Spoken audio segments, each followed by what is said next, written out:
Aí Jesus disse para o outro homem: Venha comigo. Mas ele respondeu: Senhor, primeiro deixe que eu volte e sepulte o meu pai. Jesus disse: Deixe que os mortos sepultem seus mortos, mas você vá e anuncie o reino de Deus. Esse é o texto do Evangelho de Lucas, lá no capítulo 9.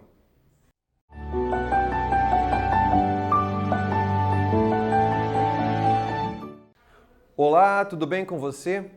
Se na Bíblia aparece a descrição da personalidade de Jesus, aqui nesse texto ele se mostra um tanto insensível, talvez com uma situação de velório do pai de um homem que ele mesmo havia chamado.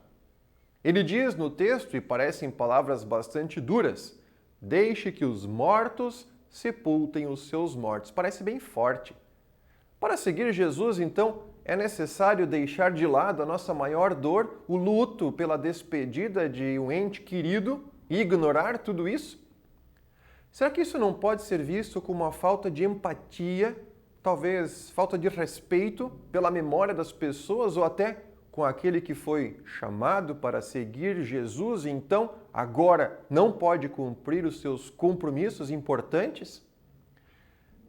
É necessário nós entendermos os textos dentro do seu contexto, ou seja, o que Jesus estava querendo dizer para os seus seguidores e também para nós hoje. Estamos diante de um diálogo onde aparecem três pessoas na estrada junto de Jesus. Um, que nós falamos na mensagem desta semana, queria ir com Cristo, se ofereceu e foi alertado de que não teria conforto nem aonde dormir. Outro aqui no texto de hoje aparece sendo chamado por Jesus para então ir com ele e pregar o Evangelho. Mas ele diz que só iria cumprir essa tarefa depois de fazer os seus compromissos. E Jesus é rigoroso. Quem deixa seus compromissos a atrapalhar o reino de Deus não é digno de seguir a Cristo. E não pense que é um exagero. Mas em muitos casos, nós mesmos deixamos de lado o próprio Cristo para fazer as nossas tarefas cotidianas. Aqui, os mortos que Jesus está falando são aquelas pessoas que não têm fé. E esse sim, ele diz, deixe que esses se preocupem com os outros que também não têm fé. Não estava se referindo ao velório, mas o que aquele homem deveria, dali para frente, ter em primeiro lugar. Veja que arrumar desculpas para não participar da comunhão com Deus, não tirar um tempo para fazer orações, não dedicar alguns minutos para devoção diária ou até deixar de ir na igreja para ouvir a pregação da palavra de Deus e até participar dos sacramentos para realizar outros compromissos, aí sim é utilizar todo tipo de desculpa para não ter uma aproximação com Jesus.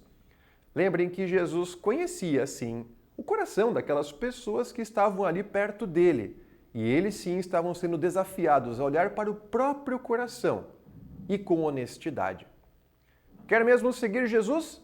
Então a resposta é clara. Coloque em primeiro lugar o reino de Deus e todas as outras coisas vão ser acrescentadas.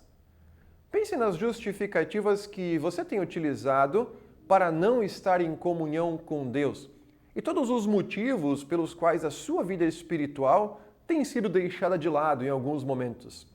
Eu acredito que em alguns casos nós nos fazemos de mortos, enterrando nossos mortos, para não assumir de vez aquele convite que é o chamado de Cristo em nossa vida.